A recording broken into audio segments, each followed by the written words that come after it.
What is going on, Notre Dame fans? Mike Singer and Kyle Kelly with a little bit of a special impromptu live show right here on our Blue and Gold YouTube channel. Hope everyone as well. We really do have a lot to talk about.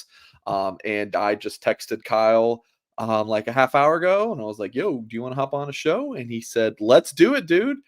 So we're going to talk Notre Dame bowl game, receivers coach, transfer portal out, some transfer portal additions that are looking likely, and talk about your comments and questions for tonight's show. Of course, folks, hit the thumbs up on this video.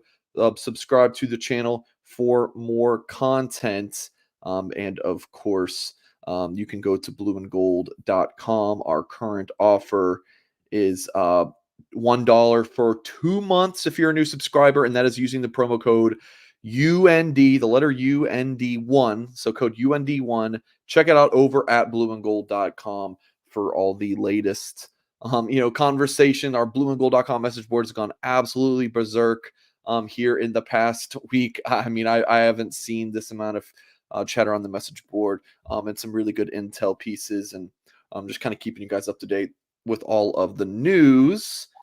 Kyle, man, I don't know where to start. I guess let's just go right to Mike Brown. I think this might be the kind of the biggest news item of the day, at least in my opinion. So Kyle, I mean, what do you know about him at this point? Yeah, Mike Brown is reportedly Notre Dame's new wide receivers coach. I believe the deal is in the works, probably close to being finalized just about now. Nothing has been made official, but I know that's what you're hearing. That's something that I've heard behind the scenes a little bit. And credit to Matt Zenitz from 24/7 Sports for reporting the news first. But yeah, this is looking like Chancey Stuckey's replacement at Notre Dame, a guy that worked with Marcus Freeman for a few years down at Cincinnati, and then Mike Brown followed Luke Fickell up to Wisconsin for 1 year. So this it's a pretty good hire from Notre Dame, just from first off a recruiting aspect. And I'm not sure how many viewers tune into our Friday morning recruiting shows, but obviously I primarily have my hands involved in the recruiting coverage. I fill in the gaps where necessary on the team side, much like you. But just kind of speaking from a recruiting aspect, I know this is a really exciting hire, especially for five-star wide receiver commit Cam Williams. Heard from someone uh, during the weekend, and I know there was a lot of positive remarks made about Mike Brown and the potential for him to end up in South Bend. So anytime you hear that about some of the relationships that he's built with guys, and he recruited Williams of Cincinnati. Obviously, Williams, Notre Dame's five-star wide receiver commit in the 24 class, is going to enroll in Notre Dame in January after he signs. I know a lot of Notre Dame fans wanted the guy up at Washington, Jamarcus Shepard. I think he's being paid pretty handsomely. That team's in a college football playoff, so I think that would have made that hire a little bit challenging, just because it would have taken a little bit more time. And obviously Notre Dame waited in the past when they hired Al Golden, but once again, Notre Dame, Marcus Freeman taps into guys he's familiar with from his Cincinnati Bearcat days, and brings another former Bearcat onto the Notre Dame coaching staff. I'll be honest, I don't know a ton about Mike Brown yet, but in a conversation with the source tonight, it was very, very positive. So I can say that. And then the other thing that we know at this point is that he does come from that Luke Fickell, Marcus Freeman little tree. And whether you like it or not, Marcus Freeman likes to hire people that he knows. It's not all he's done, right? Stuckey was outside of his tree, the Cincinnati tree. McCullough, Joe Rudolph, Harry Heastand, Al Golden, but that's where he starts, is with guys he knows. And if you like that, if you don't like it, is what it is. So that's who Freeman. That's the way it works, man. That's how these things happen. When coach openings happen, that they're gonna start off with the guy they know best. Yeah, and that's just what it is. This is what ENC is saying. Marcus Sherman has a vision, trust the process. Again, my folks in the Google are pretty fired up about this. The Stuckey thing, um, you know, I'm sure people still are wanting to know the basically what I can tell you on Chancey Stuckey being out at Notre Dame is just a culmination of a lot of different things. And I think on like, did it break on Tuesday? Kyle, it feels like eternity ago. It was just on Tuesday. Yeah, Yep. there was like a kind of a straw that broke the camel's back kind of deal that morning, I believe it was. So yeah, that's that. So we have yeah, likely a new receivers coach in Mike Brown. Someone asked about the strength and conditioning coach. I don't have any word on that yet. But yeah, we will certainly fill you guys in when we do know more. We're going to hear from a sponsor real quick in Augie's Locker Room. Folks, if you are in town, you're going to want to check out the best place for memorabilia and one unique, one of a kind Notre Dame items. And this is, of course, Augie's Locker Room, which has moved to a brand new location. Come and see Augie's brand new store located at 1733 North Ironwood Drive in South Bend. Um, when you come to town, whether it's for a game next season, really anything, if you're driving through, whatever it may be, if you were in the 574, you got to make time for Augie's Locker Room. They have a wide selection of Notre Dame Stadium pieces, jerseys, helmets, autographs, and one of a kind Rockney items. You can find exclusive Joe Montana signed items and famous sculptor Jerry McKenna's replicas of the bronze statues around the stadium. Augie gets new stuff in all of the time. Um, this stuff of JOK and Isaiah Foskey, I don't think I've seen that before. I believe that is new. And if he doesn't have in the store, he's going to go get it for you. Or you even have the case with Mike Goolsby. He wanted his old jersey and one of his teammates as well. And Augie tracked it down in 15 minutes. So give Augie a call. He's going to find what you want. 574-277-6363. When it comes to Notre Dame memorabilia and you need a guy, Augie's the guy. So give him Augie a call. Augie'sLockerRoom.com, 574-277-6363. So the other big item, Kyle, is certainly the bowl game for Notre Dame. Um, mm, Thoughts on this? It's Notre Dame, Oregon State. I don't remember what they're ranked in the top 20, I believe. I can have the crack staff look that up, but Friday, December 29th, 2 p.m. Mountain Time kickoff. It's in El Paso, Texas. El Paso's in Mountain Time. It is, I think, would you define that as the northwest part of the state? And yeah, Oregon State came in as the number 19 team, 8-4 record. Um, yeah, so it's the Sun Bowl. It's not a sexy matchup, that's for sure. But if you're going to tell me that Notre Dame gets to play a top 20 team and it's not a New Year's Six game, I mean, I would take it, buddy. A Sun Bowl, El Paso, it's not great, but I feel like it could be worse. I don't know. What do you think, Kyle? Yeah, I think the expectation was today another Kellogg's sponsored bowl game with the Pop Tart Bowl down in Orlando, but instead they're going with the Tony the Tiger Sun Bowl, which is a little bit of an ode to Kellogg's Frosted Flakes. I think it has a cool logo.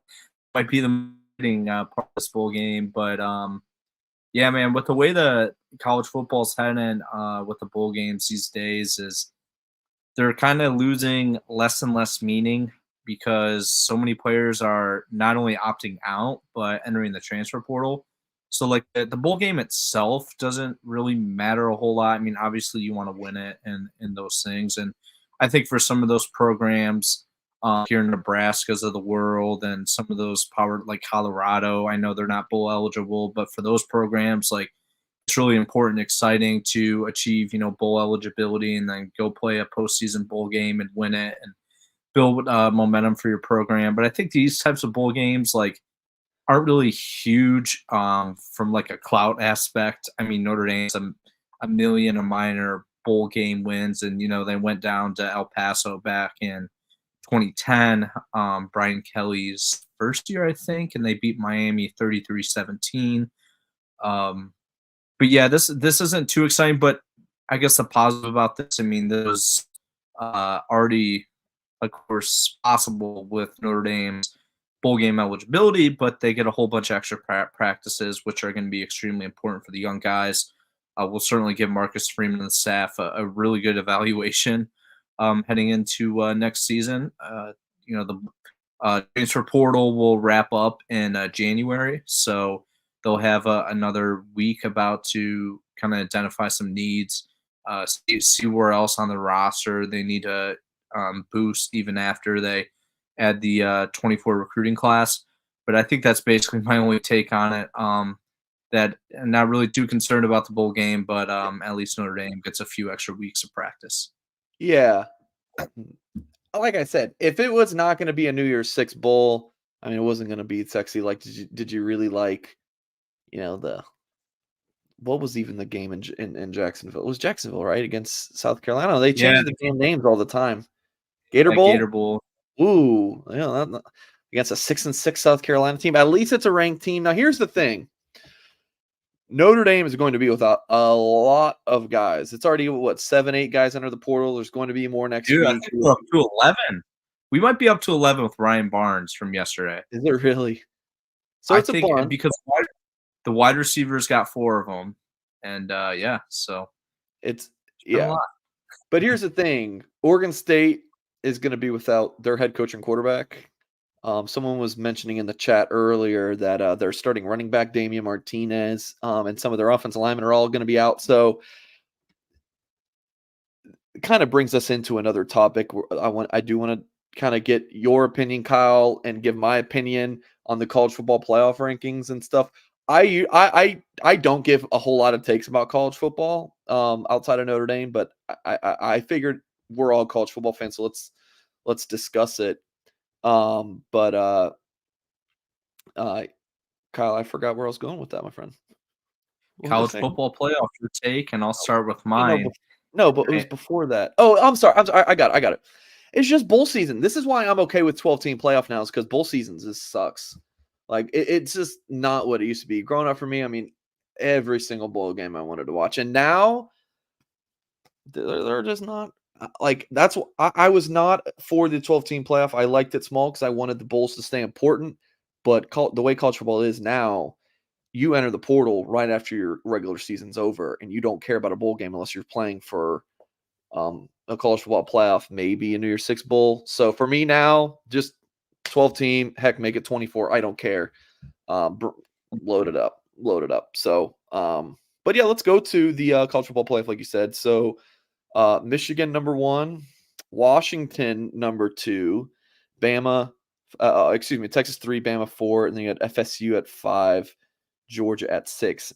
Now, this would have been a lot easier if Washington weren't undefeated. I think that's the biggest difference than in years past, is the Pac-12 has been bad. And now they just happen to be amazing and have an undefeated team. The Pac-12, I mean, I think you can argue that it was the best conference of college football this year. I mean, they're like their fifth best team might have been Oregon State, like a top 20 team. Oregon State, Arizona, Utah, Oregon, heck, USC, Utah. I mean, there's UCLA. Like, there's some pretty decent teams in the Pac-12. But was this the top 4 you were expecting to see or wanting to see, Kyle? Not sure I was expecting it, because I don't think the College Football Playoff Committee has ever left a Power 5 champion that went undefeated out of the top 4. Usually those teams are locks to make it, but they made that history with Florida State today. So I didn't know if they would have the guts to knock out Florida State and not put Alabama in, but there was no way they were going to leave an SEC team out. And Bama beat Georgia yesterday. And I mean, you can say what you want about, television ratings and ESPN, showing favoritism to SEC, all this, that, and the other. But when it comes right down to it, the SEC has been the best conference in college football for the last decade or two. And they're not going to leave an Alabama team that's peaking at the right time and over a declining Florida State team that's, just kind of out of their control with all the injuries. So yeah, I think that's just the way it happened.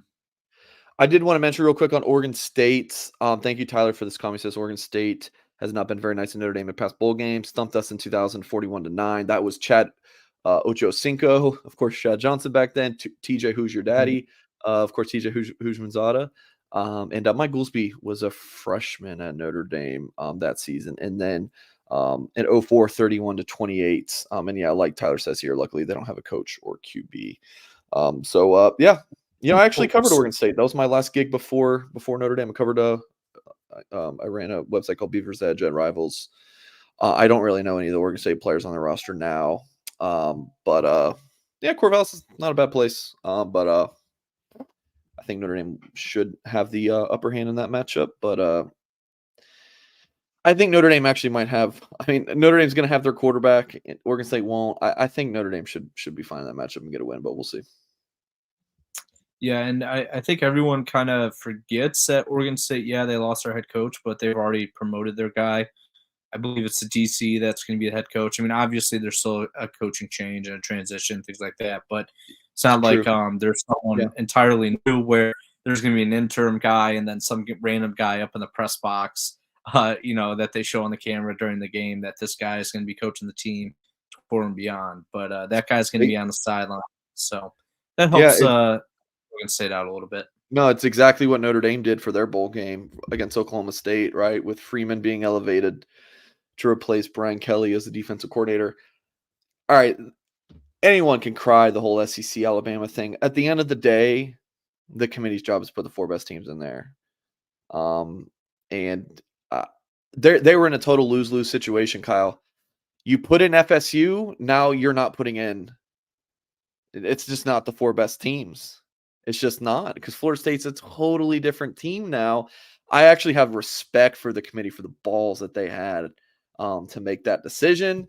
You can yell at me all you want. The media, which I'm a part of, obviously, but the media just thinking that they know best, and they're just like, this is a travesty, and this is the worst thing ever.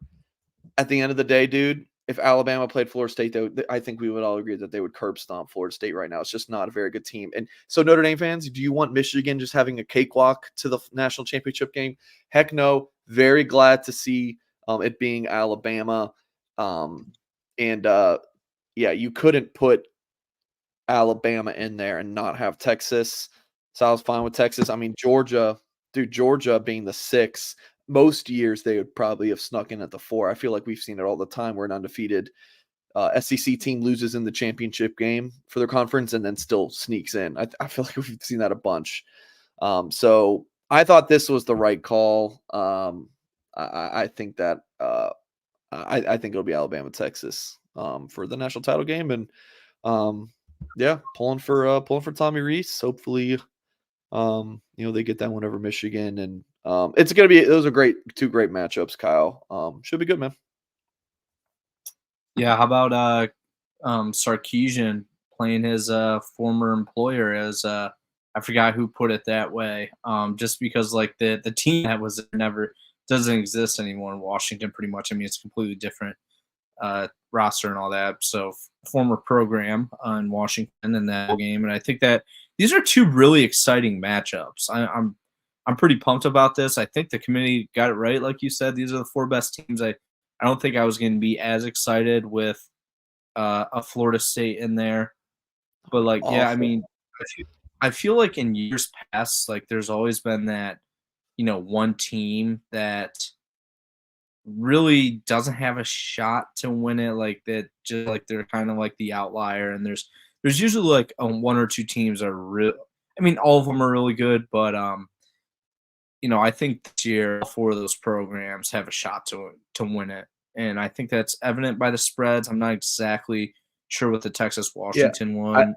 I think Washington's like a 4-point favorite, and I think Alabama Michigan opened up as Michigan was a point favorite, but it's. I was telling some of my friends, I was like, that's going to be a pick 'em. I feel like the public's going to hammer Alabama. This comment from ND9s, if Notre Dame was in FSU's position, we'd all be pissed. Oh, hell yes, we'd all be pissed. Yeah. 1,000%. Because, again, I tell you guys all the time, I'm just going to shoot you straight. Because we all have our blue and gold colored glasses on, right? And that's, of course, that's how we would feel. But, I mean, at the end of the day, I mean, I think this is fine. Now, here's an interesting proposition, Kyle. And I was talking about some with my Notre Dame buddies about this today. If Notre Dame would have went undefeated, do you think they make the college football playoff this year? Man, that's a hard question. I would say yes, just because they beat Ohio State. Um, I mean, Yeah. Clemson had a down year, but they would have beat Louisville, who is another strong ranked opponent.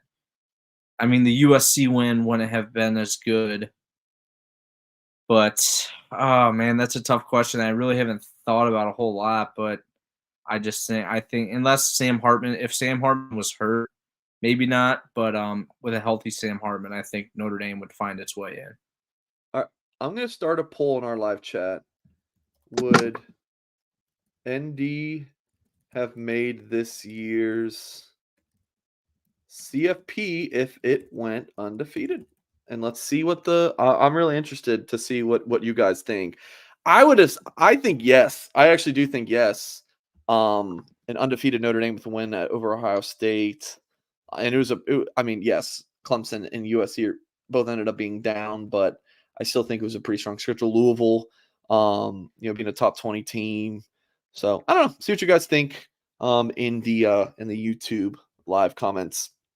So get your polls in, or your answers in the polls there. We'll talk about that in a moment. We're going to hear from our next sponsor, Barb Stevenson. Folks, I mean, our advertisers today are fantastic for you Notre Dame fans who are looking to do some Christmas shopping.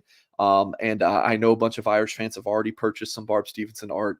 So we definitely want to, for you guys to learn about this as well. Barb Stevenson Art is your premier destination for stunning pen and ink limited edition prints of the University of Notre Dame. South Bend's own award-winning artist Barb Stevenson skillfully captures the essence and beauty of Notre Dame's campus through her intricate pen and ink prints, which she meticulously enhances with hand-painted metallic gold accents, making each print unique and one of a kind. We're going to take a look at her fabulous selection of prints so we can discover that perfect piece that resonates with your love of Notre Dame. Up first, we have the Notre Dame Collage Iconic Trio with three of the most loved buildings on the campus. You got the Basilica, the Golden Dome, and good old Touchdown Jesus. Number two here, you have the Grotto, the Spiritual Moments, which depicts one of the most quiet and serene places on campus, a very popular spot for prayer and meditation, as well as weddings, proposals, and visitors on football weekends. And of course, you have the Notre Dame Golden Dome, and Barb actually has two really neat prints of that. You have and then this last one is the shining view of the Golden Dome. So a couple different options of the Golden Dome. So please check out barbstevenson.com, BARBSTEPHENSON.com, or give Barb a call, 574-210-8388. She has more art on her website as well, so please do check it out and order now for the holidays and receive free shipping anywhere in the continental United States. barbstevenson.com, 574-210-8388. All right, my friend. Let's go to the poll. Let's see what everyone is saying. 83% yes. Okay. On Bias 151 crowd. votes. So maybe get some more votes in there. Kyle? Yeah, no, I said biased crowd. I think all these people No. think that Notre It's funny to me. You mentioned the bias crowd that just triggered a memory.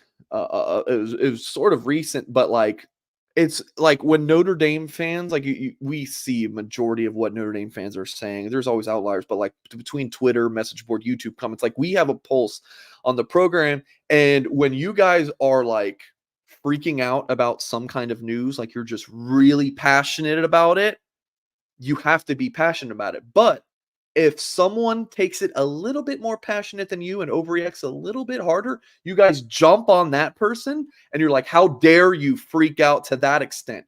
I freaked out at an 8.2%. You freaked out at or 8.2 out of 10. You freaked out at 8.6 out of 10. How dare you? That is funny to me. That's something I've kind of realized here recently is that if you freak out too much, Notre Dame fans start to come after you. That I found that to be really interesting. You gotta love college football, man. It's fun. So let's kind of go through some of the recent transfer portal departures for Notre Dame. Man, I really do need to pull up a list because it's been a lot lately. Um, so Kyle, let's just kind of go rapid fire through these guys to get your thoughts.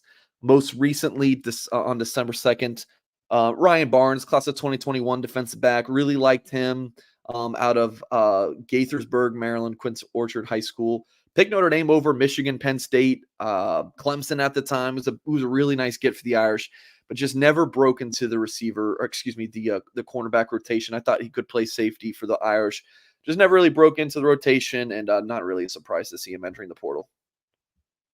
Yeah, I think that's basically there's a group of guys that we kind of just brainstormed that could possibly enter the portal, and I think Ryan Barnes was near the top of that list just because right away when Jaden Mickey, Benjamin Morrison, those guys came in, they went over him, played right away. Same case with Christian Gray this year as a freshman. So yeah, Ryan Barnes, get another opportunity to play elsewhere and see what he can do. Obviously he's been in that cornerbacks room for several years now, developing under Mike Mickens. So he'll be coming with a strong toolbox where he heads. Yeah. When I had my little discussion rant about the college football playoff, Karen dropped this comment. It's the only one I read, so that's all I care about. I just need the one affirmation. So, Karen, thank you very much for the kind comment. Tyler Fisher, $2 super chat says thanks for a great season talking Notre Dame football. Heck yeah. Sunday night's usually our Goolsby show night, but like I said at the start of the show, I literally was just like at 7:10. I was like, all right, let's do this show. Like, let's just do a show. And I don't really like putting Goolsby on the spot, just because he's a busy man. He's got the move and everything, and he probably would have said yes. And I know he's busy, so we'll have a show with Goolsby on soon. He was just on our show this past Wednesday with Tim, but we'll get Goolsby back for sure in the near future. So Tyler, I really do appreciate the $2. Holden stays slight. I mean, it's a surprise in that most people probably didn't see it coming, but when you really dive into it, it's not a big shock. I think that Holden has great confidence in himself and thinks that he should be tight end one, but that's Mitchell Evans at Notre Dame for next year. I'm pretty sure he's coming back. I haven't heard any rumors that he could, because he is a junior. He could go, but I haven't heard anything about him going, There's especially no coming off way, that injury. no I'm way, sorry, Kyle. no way. There's no Yeah. way he would do that. Yeah, I don't think so either. And I think Eli Raridan's emergence, Cooper Flanagan, and I think that those three guys are also excellent blockers. I mean, Holden Stace has been a good blocker at times, but I don't think that that's, one of Holden's forte. So I think that he probably wanted to find a place where he could be tight end one right now. And he might have been like a Tommy Tremble, ironically enough, another Atlanta guy, where Tremble was never really the number one tight end at Notre Dame. He was behind Cole Kmet and then behind Michael Mayer. I think maybe he just kind of wanted to go be tight end one elsewhere. You never like to see undergrad transfers, but Holden States is a really good player. Yeah, I'll be a little bit curious to see where he ends up. I think he'll definitely end up in another Power 5 program. And I was excited about Holden the year that he could have. Based on what we saw from him in preseason camp, he seemed to emerge as a pretty big red zone target for Sam Hartman, and I think he had a number of different red zone touchdowns, so that all added up. But yeah, you kind of mentioned it. I mean, I feel like the writing was on the wall when you saw Cooper Flanagan playing as much as he did, and then as soon as Eli Raridan was healthy, he started to see a lot more snaps. So I think Notre Dame really likes their tight end room, especially with Mitchell Evans. He's going to come off that 20 ACL, so that's a little bit of a concern. Kevin Bauman has a torn ACL as well that he'll be trying to come back from. Who knows if he'll be on the roster next year? Two ACLs are obviously really hard to come back from. Hopefully, we do see Bauman in a Notre Dame uniform, but yeah, I don't think Notre Dame's sweating this one too much. Tyler Horka says a couple MVPs on the screen right here. Tyler, I hope you're doing well, my friend. Wherever you might be. Yeah, wherever you might be, my friend. Horka, it's good to see you. So yeah, Tyler, if you're watching still, man, I wanted to do a video with you like Tuesday. Let's do like a 10-minute reaction video to just some news items. So Tyler, it's good to see you as well. Rick Palmer says Cardell Jones for Ohio State was a third string quarterback in 2014. That one, that the Natty that year, Florida State should have let him in. So I've seen this a lot, right? And I'm arguing with my college football buddies. One's a big Florida State fan. And if that's the rationale, then God help us all.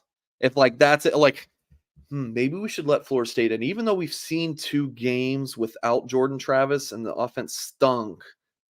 But Cardell Jones a decade ago, though, yeah,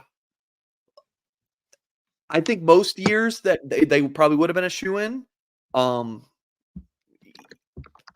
with this current scenario, but like I said earlier, Washington being undefeated is a surprise. You often don't get a ton of Pac-12 undefeated schools in the college football era. Washington in 2014, I think actually that same year, 2015. Maybe Oregon's been in there a couple times. I think they played Florida State for a title game or something. But dude, I mean, it's not. We don't see the Pac-12 in there a ton. It's just a bad conference. So I think they kind of stole a spot. So that's kind of my take on it, Rick. I appreciate the 5 though. Hold on, I got one more comment on this, Rick. Does Florida State have an Ezekiel Elliott that I don't know about because I think a lot of people forget. Ezekiel Elliott pretty much ran his way to a Ohio State, college football championship. So not all things are always equal. Yeah, yeah. Florida State. I mean, it's a great team. It sucks, but they're playing Georgia, right? They are, and I saw a little bit of a picture floating around on social media earlier of Mike Norvell and Kirby Smart, both on their media, bowl game press conference availability, and the looks on their faces said it all. All right. Got a couple more super chats, but I want to get through Kyle. Let's just kind of seriously rapid fire through these. Ramon Henderson I believe he's getting his degree. He's going to be a graduate transfer. Was more of a rotational piece this year. Not surprised to see him enter the portal. No, another guy that I think's paid his dues at Notre Dame, and now he'll get another opportunity to shine elsewhere. Braylon James, are you okay? Are you okay, Kyle? Braylon James entered the portal. I know that was your favorite, one of your favorite players on the team. You done okay with this departure? I didn't like Braylon James as much as I did Jordan Faison. So as long as Faison's here, I'm okay. But yeah, Braylon, man, just a lot of untapped potential there. I that's one I will really be monitoring. I'm in charge of our little transfer out tracker where I keep an eye on how these guys perform elsewhere after leaving Notre Dame. So that's one I'll be paying a lot of close attention to next football season. Yeah. Some guys just aren't. I don't. I was about to say some guys aren't cut out for Notre Dame, but that's probably unfair. But I just don't think I just don't think Notre Dame was the right fit for Braylon James at the end of the day. So I think he'll go elsewhere. I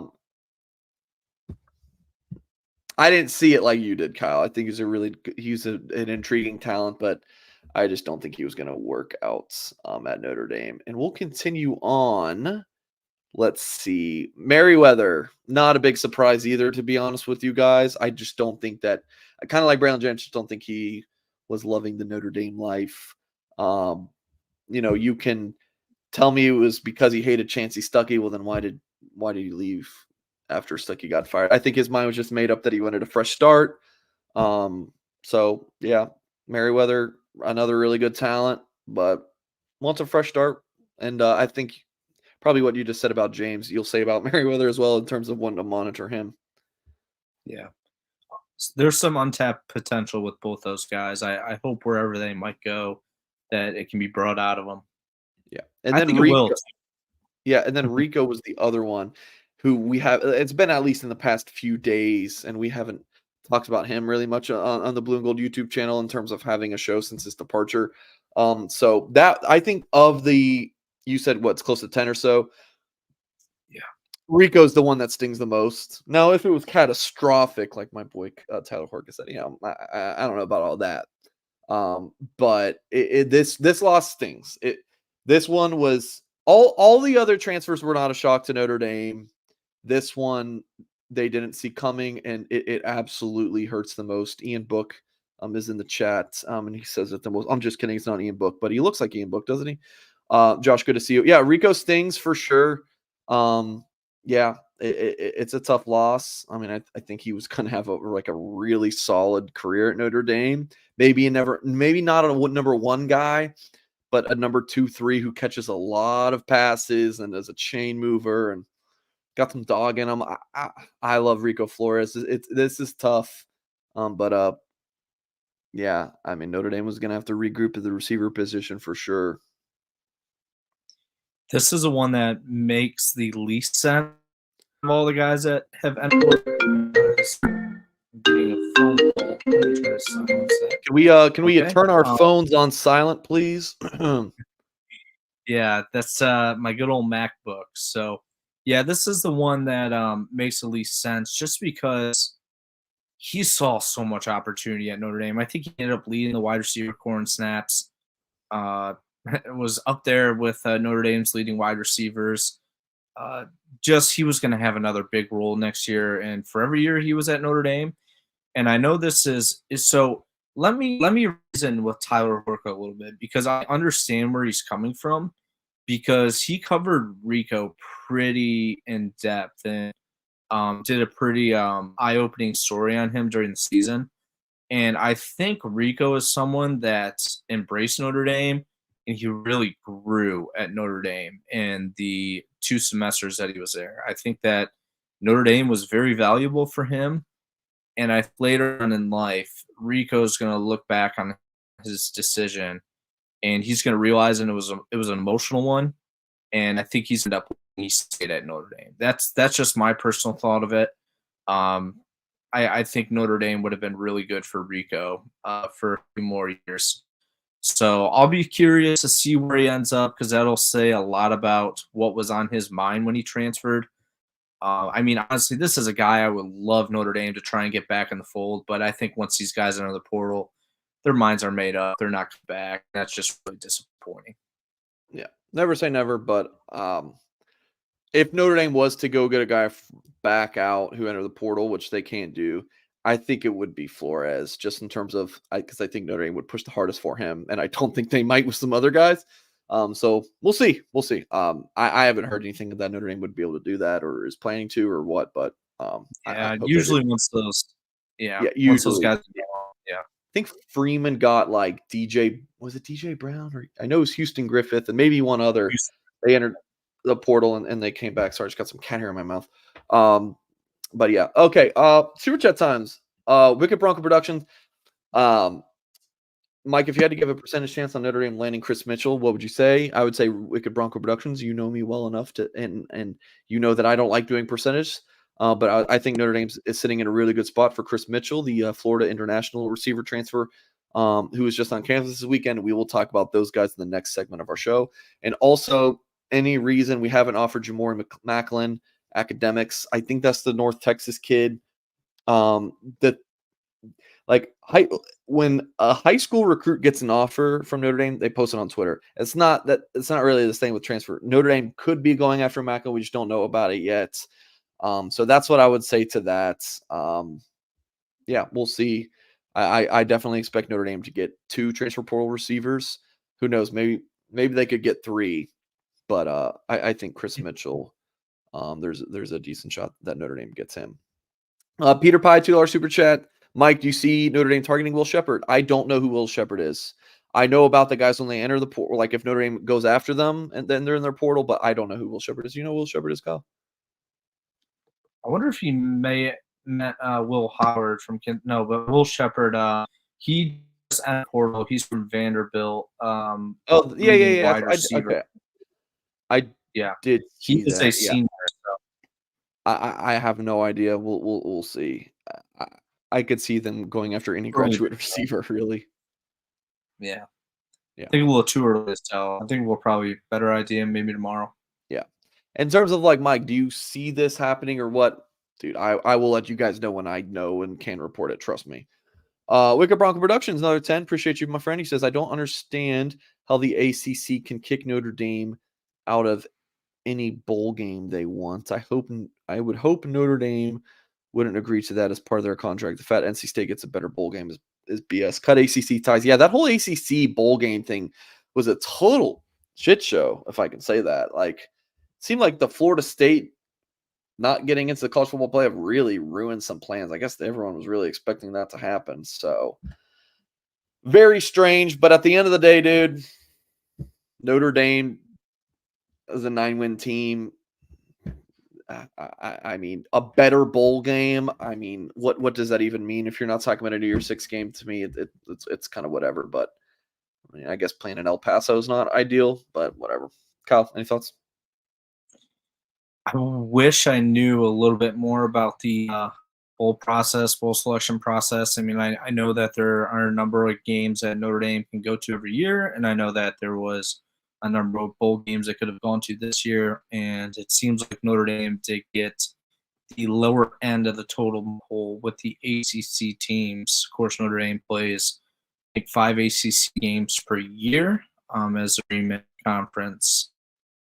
So this, I think it's a little bit of a bummer just to see Notre Dame to end up in Florida, and that's a comment I want to make earlier. Is I think that the bowl games matter, like where those lower level bowl games matter most to the fans because it kind of dictates where they might want to travel for the winter for a bowl game. And I think a place like San Diego or Jacksonville or Orlando or Tampa Bay, I think those are a lot more exciting than El Paso, Texas.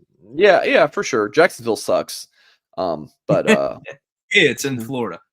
yeah, I guess armpit. Sorry if I'm offending any Jacksonville folks. I feel like I can say that as a former Floridian. Um, Bart says thanks for a great season. Love your videos. What are your thoughts on the most recent high receiver? Who we targeting in the portal? Yeah, we talked about Mike Brown, Wisconsin receivers coach. I mean, we don't know a ton about him yet. I mean, we haven't covered him as a coach yet, so it's hard to kind of know at this point. But yeah, who are we targeting in the portal? We're going to talk about that in just a moment, Bart. But Kyle, do you want to? I know you had some more thoughts on him, coach.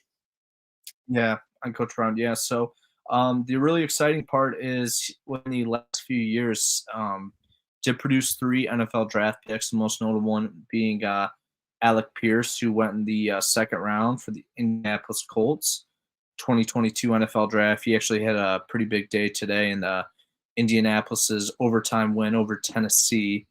And then in the 23 draft, he produced Tucker, who went to Vegas in the third round, number 37 overall, number 100 selection, and then Tyler Scott, who went to the Bears, fourth round. I'm sure the Bears are like, Tyler Scott, I don't know if I've heard of this all year, but he went in the fourth round.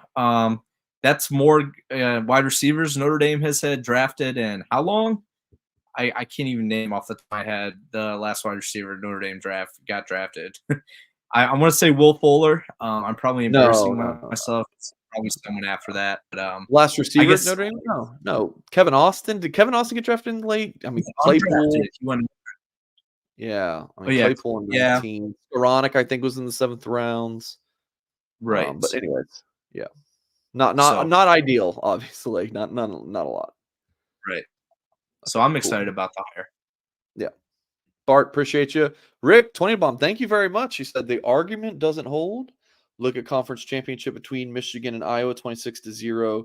Should another team be sent in for Iowa next year, no matter what wins and losses? Is that really how you want it to play it out? Is this in regards with Florida State? I mean, I don't really get what you're saying. I mean, because conference championship, who gets in there is totally – there's no human element to that. So I don't really know what you mean. If you want just total computers or stats to get it, I mean, you want Liberty in the Final Four? I don't know. But, Rick, if you feel very strongly about Florida State, I mean, I don't think there was a right answer there. I think there wasn't a right or like both were fine options. Florida State, Alabama, hell, even Georgia. I mean, obviously, if Georgia was going to get in there, then Alabama would, and that they would have put Alabama and then move Texas out. But which that was never going to happen. So I don't know, man. The biggest thing about this is that how this season ended up playing out is a billboard advertisement for the 12-team playoff. Usually, what we would say is, these things work itself out, right, Kyle? It's like, oh, there's all these undefeated teams right now. It's going to work itself out. There's going to be losses, and there's not. I mean, of course, there was some losses, but like, there's so many teams. I mean, you really had, if you even want to throw Ohio State in there, 8 teams in the conversation for 4 spots. That's crazy. So this was everything that you needed to know about why there should be a 12-team playoff, which I totally agree with. So I'm on board with that. Notre Dame had 2 transfer portal prospects on campus for official visits. To my knowledge, these are the only 2 guys that they had. Chris Mitchell, speaking of Jacksonville, from a Mandarin high school. It's one of the best programs in the northeast part of the state. And he is entering his 6th year of college football. 6'1", 175 pounds, some legit speed on this guy.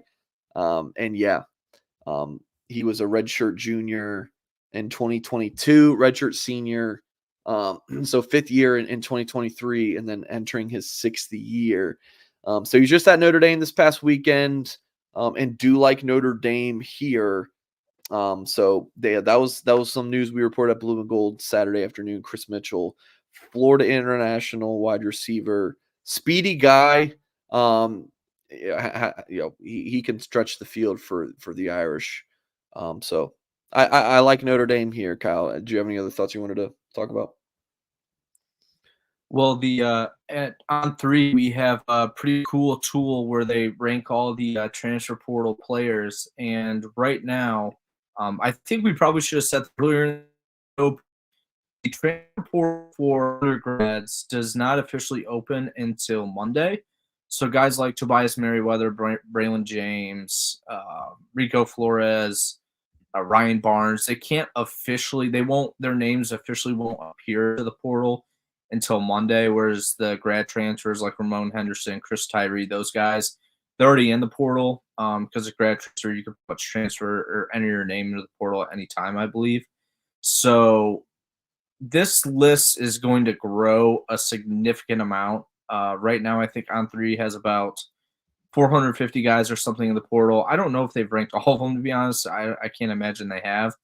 But anyway, Chris Mitchell is the #1 wide receiver portal target, according to the On3 industry ranking, which compiles the rankings from all the other services, ESPN, Rivals, 24/7. I think Rivals and 24/7 have dabbled a little bit in the ranking space for transfer guys. But yeah, so as far as On3's rankings, they have Chris Mitchell as the #2 wide receiver behind, I think it's Colin Lacey is how you say it, from South Alabama. They have him as the #4 overall player. I play one of the top wide receiver targets for players in the portal, and I'm not sure how much better Notre Dame could get after Monday, because it's pretty widely regarded known that Notre Dame has some trouble getting guys in that pretty much aren't first years or grad transfers. So like the guys that you're seeing in the portal right now, those are going to be a lot of the names I think that Notre Dame's going to look at early on. I mean, that's certainly the case with quarterbacks, with Riley Leonard from Duke. So yeah, I really like what the directions Notre Dame is going with this one, because I think not only is he currently one of the top portal wide receiver options, he was also one of the best wide receivers in college football this year. He finished 13th in the country with over 1,100 yards. Also, same number, 13 in the country, yards per game. His yards per reception were 40th, about 17 and a half yards per catch. So, yeah, this is a tough guy that Notre Dame really needs, and especially if they're going to get a veteran quarterback in there, it's got to be an older guy to throw him the ball too. So I hope Notre Dame can get this one finalized. Folks, Irish Realty is your ticket to experiencing Notre Dame all year long. It's a great time to enjoy football weekends. Of course, football season is just wrapping up, but I mean, every year is going to be great to enjoy football weekends. In South Bend, you have the new era of men's basketball, top 10 ranked women's hoops program. Well, at least most of the time. I don't know their current ranking. And you have the hockey program, baseball, NCAA champion lacrosse team. Irish Realty is the market leader, whether you're looking for a condo, townhouse, or a second home in Notre Dame country.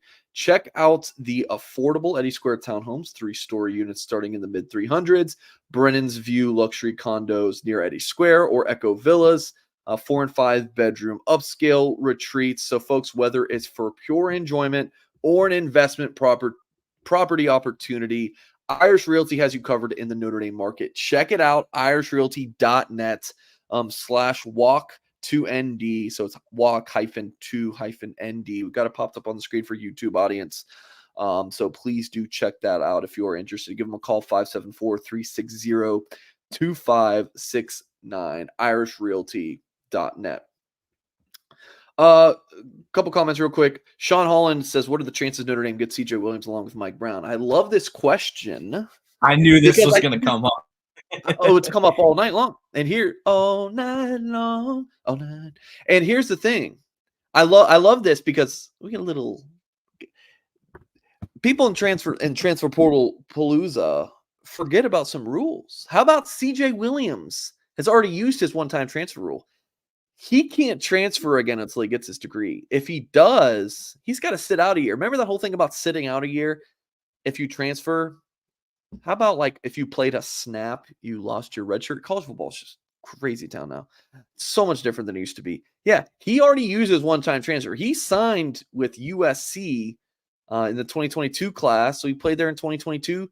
Transfers to Wisconsin for 2023. He can't just then bolt to Notre Dame unless he has some crazy excuse that the NCAA would approve for a waiver to not sit a year. Yeah, I think that's pretty much it. Yeah, I mean, the NCAA has been pretty generous with those waivers. I know. I think they're pretty concerned about being sued for different things. I know there was a big scandal, or not scandal, but big, I don't know, just call it an issue in North Carolina this football season where one of their best wide receivers wanted to transfer. I think it was like second or third time. I don't know the specifics behind it, but I believe he was with one program during the spring, ended up leaving. It had something to do with COVID. Anyway, NCAA is pretty generous. It's like the Wild West now. Anything goes. So if Williams did want to transfer, he'd probably find his way in the field. But yes, technically, his coach left, but I don't know if that pertains to wide receivers coach. But that's probably a valid enough reason for the NCAA to approve. Yeah, I think Ian's probably saying this in some jest, but I'm pretty firm on this. Like, if you are just gonna be like, oh, well, his assistant coach left, that good God, could you imagine the amount of the transfers? That's soft. That'd be wild. So, anyways, we had one other super chat. Sky Shark 425 $10 super chat. Has it been pointed out that Al Golden was interviewed in the press box as the Miami head coach or Miami coach in waiting the last time Notre Dame played in the Sun Bowl? No, I forgot about that. That's interesting. So how about that? I did not realize that. Yeah. That was a minute ago, huh? That would have been what, 2011, right? 2010, 2011, chat? You guys let me know. So, okay. Sky Shark, $10 super chat. Appreciate you, my friend. Do I see you in here, Sky Shark? Are you a regular here? We do have a pretty big show. It's pretty awesome. But I hope to see you in here more. I appreciate the comments and for you joining tonight's show. Cool. And then the last guy two more guys.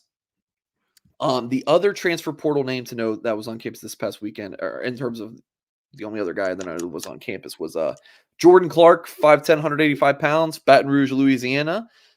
He is the son of Ryan Clark, who we all saw torment Kyle's Cleveland Browns when he was a solid, really solid defensive back for the Pittsburgh Steelers for quite a while. And Clark was on or I should say Freeman was on Clark's podcast over the summer.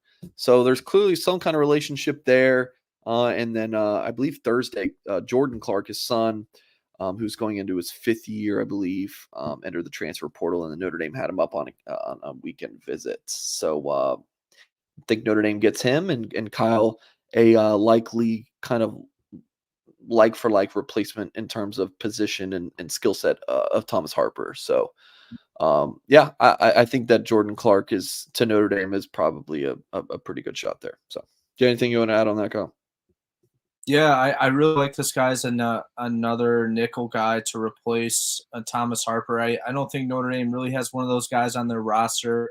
Maybe Micah Bell in the future. I know I put my Friday 5 thoughts when Ivan Taylor, the 2025 class, top 100 safety out of Winter Garden, West Orange in Florida, the son of another former Steeler, Ike Taylor, Ivan Taylor, 25 class guy. So a few years before he'll end up on campus, but that's a guy I like to play nickel. But until then, I don't really know if there's like any nickel guys on this roster, and I really like the skill set Clark could bring. I was just kind of looking at his stats a little bit, and he was second on the team in pass breakups. Usually that means you get targeted a lot, but he knocked down 8 of them, and was second on the team in run stops, PFF statistic, second overall with 8. One of their edge defenders, I think BJ Green, had 11. So anyway, that tells me Clark is pretty involved all around. He's just not a guy that's gonna cover guys, break up pass. I mean, he was heavily involved with the run game. So Thomas Harper was a very exciting pickup for Notre Dame. I think everyone underrated it this time a year ago, and he ended up being, I think, I can pretty confidently say one of the better players on the defense. He is a welcome surprise. He Yeah, was I good. mean, it was a really good defense for Notre Dame this year. Ben Morrison, Xavier Watts, JJB, Howard Cross. That might be the only other guys I'd probably like put above Thomas Harper. Or you know, Thomas. He's close. Like he's definitely one of the best players on Notre Dame's defense. Like, really good year. Cam Hart would be in that conversation as well. I mean, again, top to bottom, that was a really fun defense to watch for Notre Dame. So strong gear. Last thing before we get out here, starting 3 says DJ Uiagalelei to Notre Dame. So We might see him in South Bend again if he plays for Florida State. There you go. So we talked about Jordan Clark, Chris Mitchell, Riley Leonard did not visit this weekend. But I think it's probably gonna happen. He's gonna visit Notre Dame, and I think he's gonna commit to Notre Dame. He doesn't seem to be in any rush, but I think that Riley Leonard, the Duke quarterback, is going to come to Notre Dame, and I still feel pretty good about that. So yeah. I really feel like it's kind of in a dotting I's and crossing T stages for him to Notre Dame. I know some Auburn people still think he's going to end up there, but I really think that he's coming to Notre Dame. He knows it. Notre Dame knows it. It's just kind of like whatever that looks like. Hell, if I know, I would love to be a fly on the wall and that conversation happens. But whatever that looks like, I think Notre Dame and Leonard are kind of just like working out whatever that means. So yeah, we will end it there, folks. Appreciate you tuning into this impromptu live show. Fantastic numbers, over 800 concurrents for most of the show. Fantastic. If you are new here, please hit the thumbs up on this video. We have Mike Goolsby about once a week on our page. Of course, the former Notre Dame captain and linebacker. He this is his window, Sunday nights. But we were going to do one tonight with no game being the night before, and I was just going to enjoy my night off and see Taylor Swift at the Chiefs game. I'm joking, not really. And then with all the news happening today in the bowl game, I was like a little over an hour ago, I was like, Kyle, do you just want to hop on a show real quick? And I didn't want to put that burden on Goolsby.